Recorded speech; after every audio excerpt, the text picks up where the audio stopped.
Student of 8th class, हम आपको अदारे की तरफ से नई क्लास में आने की मुबारकबाद देते हैं और हम दुआ गो हैं कि अल्लाह ताला हमें हम सब को इस कोरोना जैसी मूज़ी मर्ज़ से महफूज फरमाए। बेटा, आज क्योंकि हम आपको पहला लेक्चर दे रहे हैं, उसके लिए मैं आपको चंद एक हिदायत देना चाहता हूँ। सबसे पहले बेटा, बुक्स का मसला है। ये बुक्स जो हैं ये बाज़ार से आम मिल जाती हैं, नई बुक्स भी अवेलेबल हैं। अगर आप पुरानी बुक्स लेना चाहते हैं तो वो भी आप किसी शॉप से ले सकते हैं, अच्छी हालत में हो, ताकि जब उसको आप पूरा साल यूज़ करें तो फिर वो मज़ीद ख़राब ना हो। ये मेरे बच्चे इस बुक का टाइटल है, तो आप इसको देख सकते हैं। उसके बाद ये इसका फ्रंट पेज है और फ्रंट पेज के बाद हमारा ये लेसन नंबर 1 शुरू हो जाता है। मेरे बच्चे, इस लेसन का नाम है हिजरत नबी सल्लल्लाहु अलैहि वसल्लम और इसका राइटर है मौलाना शिबली नोमानी।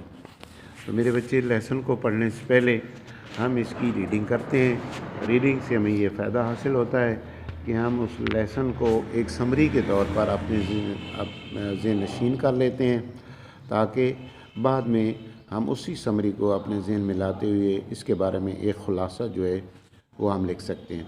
मेरे बच्चे, चूँकि आज हमारा पहला लेसन है, मैं इस लेसन के बारे में आपको एक इंट्रोडक्शन देता हूँ और इंट्रोडक्शन में हम आपको इसका लेसन का सियाक़ो सबाक़, जिसे हम हमारे पेपर में ये एक लफ्ज़ आता है सियाक़ो सबाक़, जिसका इंग्लिश में अगर हम मीनिंग करें तो उसका मतलब बनता है समरी।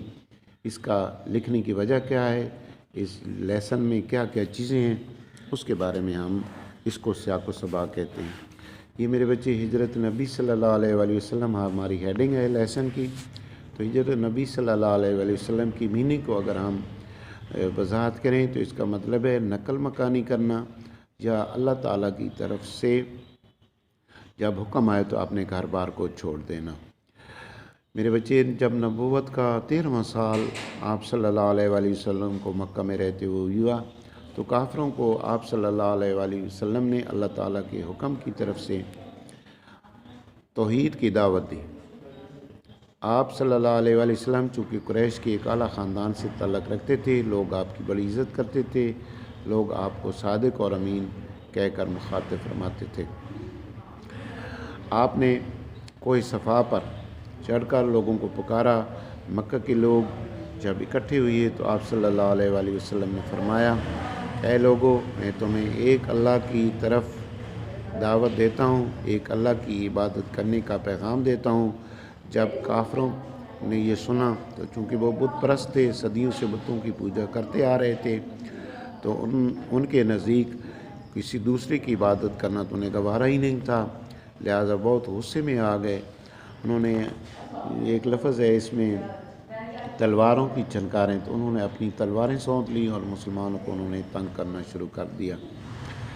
आप सल्लल्लाहु अलैहि वसल्लम ने बाकी मुसलमानों को मदीने की तरफ हिजरत करने का हुक्म दिया और नबूवत के 13वें साल आप सल्लल्लाहु अलैहि वसल्लम ने अल्लाह ताला के हुक्म पर मदीना की तरफ हिजरत का इरादा फरमाया। तो इस दौरान भी चूँकि आप सल्लल्लाहु अलैहि वसल्लम अपने माशरे में सादिक और अमीन के लक़ब से पुकारे जाते थे, उस वक्त भी आपके पास बहुत सारी अमानतें जमा थीं। आप सल्लल्लाहु अलैहि वसल्लम ने हज़रत अली रज़ी अल्लाह ताला अन्हु को इरशाद फरमाया कि अली, मेरे बिस्तर पर चादर ओढ़ कर सो रहो और सुबह लोगों की अमानतें वापस करके मदीने चले आना। आप सल्लल्लाहु अलैहि वसल्लम की इस दावत हक़ पर काफ़िर जो है उन्होंने बहुत सारे मशवरे किए। बिलाखिर काफ़िरों के सरदार अबू जहल ने आप सल्लल्लाहु अलैहि वसल्लम को नऊज़ बिल्लाह मिन ज़ालिक कत्ल करने का इरादा किया। तो तमाम कबाइल आप सल्लल्लाहु अलैहि वसल्लम ने के घर का मुहासरा कर लिया, घर का घेराव कर लिया। तो यानी उनका इरादा था कि नऊज़ बिल्लाह आप सल्लल्लाहु अलैहि वसल्लम को वो कत्ल कर देंगे, लेकिन अल्लाह ताला ने आप सल्लल्लाहु अलैहि वसल्लम को महफूज रखा और हिजरत की रात अल्लाह ताला ने काफ़िरों को बेखबर कर दिया और आप चुपके से अपने घर से तशरीफ़ लाए और हज़रत अबू बकर सिद्दीक़ रज़ी अल्लाह ताला अन्हु के घर पहुँच गए। वहाँ से आप सल्लल्लाहु अलैहि वसल्लम ने मक्का के नज़दीक एक पहाड़ है, गारे सौर, वहाँ तशरीफ़ ले गए।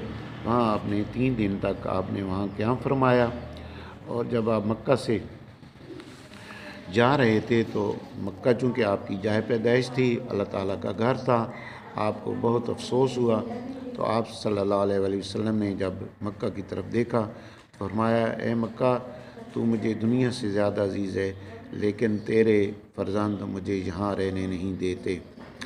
تو وہ آپ صلی اللہ علیہ وسلم حضرت ابوبکر صدیق رضی اللہ تعالیٰ عنہ کو لے کر غار ثور میں تشریف لے گئے۔ 3 دن آپ وہاں قیام فرمایا۔ اس دوران حضرت ابوبکر صدیق رضی اللہ تعالیٰ عنہ کے بیٹے حضرت عبداللہ رضی اللہ تعالیٰ عنہ اور آپ صلی اللہ علیہ حضرت ابوبکر صدیق رضی اللہ تعالیٰ عنہ کی بیٹی حضرت اسماء رضی اللہ تعالیٰ عنہ آپ کے خوراک و پانی کا بندوبست فرماتے تھے۔ جب آپ غار ثور میں تشریف لے گئے تو حضرت ابوبکر صدیق رضی اللہ تعالیٰ عنہ غار میں پہلے گئے، آپ نے وہاں کی صفائی کی، پھر آپ صلی اللہ علیہ وآلہ وسلم کو بلایا، آپ صلی اللہ علیہ وسلم وہاں آرام فرمایا۔ اس دوران چند کافروں نے آپ صلی اللہ علیہ وآلہ وسلم کا پیچھا کرتے ہوئے غار تک پہنچ گئے، لیکن حضرت ابوبکر صدیق رضی اللہ عنہ تھوڑے سے غمزدہ ہوئے تو آپ صلی اللہ علیہ وآلہ وسلم نے ان کو پریشان دیکھ کر فرمایا اے ابوبکر کیوں پریشان ہو؟ اس سبق میں ایک عربی کی آیت بھی ہے، لکھی ہوئی ہے لا تحزن ان اللہ معنا، گھبراؤ نہیں بے شک اللہ تعالیٰ ہمارے ساتھ ہے۔ کافروں نے حضرت ابوبکر صدیق رضی اللہ تعالیٰ عنہ اور آپ صلی اللہ علیہ وسلم کو گرفتار کرنے کا 100 اونٹوں کا انعام مقرر کیا تھا، جس سے بہت سارے کافر آپ کی تلاش میں نکل پڑے، لیکن ان میں سے ایک کافر جس کا نام سراقہ بن حشم یہاں آپ کو سکرین پر بھی یہ نظر آ رہا ہوگا، سراقہ بن حشم، یہ جو کافر ہے یہ آپ کا پیچھا کرتے آپ کے قریب پہنچ گیا، لیکن اس کا گھوڑا زمین میں دھنس گیا، پریشان ہو گیا اور اس نے آپ صلی اللہ علیہ وسلم سے معافی کی درخواست طلب کی۔ حضرت ابوبکر صدیق رضی اللہ تعالیٰ عنہ کے غلام عامر بن فہیرہ نے آپ اس کافر کو فرمان عمل لکھ دیا۔ اس طرح آپ مدینہ تشریف آوری کی خبر چونکہ پہلے پہنچ چکی تھی، لوگ بڑے انتظار میں تھے، بچے اور بچیاں دف بجا کر آپ صلی اللہ علیہ وسلم کی آمد کے منتظر تھے۔ آخر کار ایک یہودی مدینہ کے باہر ایک قلعے پر ایک دن چڑھ کر دیکھا تو آپ صلی اللہ علیہ وآلہ وسلم اور حضرت ابوبکر صدیق رضی اللہ تعالیٰ عنہ تشریف لا رہے تھے۔ اس نے پکار کر مسلمانوں کو خوشخبری دی کہ لو دیکھو وہ آ گئے جس کا آپ کو انتظار تھا۔ اس طرح آپ صلی اللہ علیہ وآلہ وسلم مدینہ پاک تشریف لے گئے اور وہی مدینہ جس کو پہلے یثرب کہا جاتا تھا وہ آج کل مدینہ منورہ ہے اور کیا تا قیامت مدینہ منورہ رہے گا۔ وہاں آپ نے اپنی زندگی کے باقی ایام گزارے۔ تو اس طرح آپ صلی اللہ علیہ وآلہ وسلم نے مکہ سے مدینہ کی طرف ہجرت فرمائی۔ میرے عزیز اسٹوڈنٹ، یہ ہمارے اس لیسن کا سیاق و سباق تھا جو میں نے آپ کو ایک سمری کی طور پر آپ کو میں نے اس کی بتائی ہے۔ میں امید کرتا ہوں کہ آپ کو یہ سمری اچھی طرح ذہن نشین ہو گئی ہوگی۔ اب آپ نے اس کا جو ہم اگلا لیسن شروع کریں گے تو اس کے میں آپ کو ورڈز میننگ بتاؤں گا اور اس کے بعد اس کی ہم جو مشق ہے وہ ہم کریں گے۔ لیکن اس سے پہلے ایک میں ایڈوائز کرتا ہوں کہ جو آپ نے میرا لیکچر سنا ہے اور اس کے علاوہ جو آپ بکس لیں گے اس کو ایک دفعہ اچھی طرح سے ریڈنگ کر کے رف کاپی پر اس کے بارے میں ایک سمری لکھیں جو آپ کے ذہن میں ہے، وہ سمری لکھیں، کیونکہ یہی سمری ہمارے ایگزام میں ایک بڑا اہم کویشچن ہوتا ہے اور اس چیپٹر سے ضرور کوئی نہ کوئی چیز آ جاتی ہے جس کو ہم ذہن نشین کر کے ایک سمری لکھیں گے تاکہ ہمارے ذہن میں اس پورے لیسن کا ایک خاکہ جو ہے وہ پختہ ہو جائے۔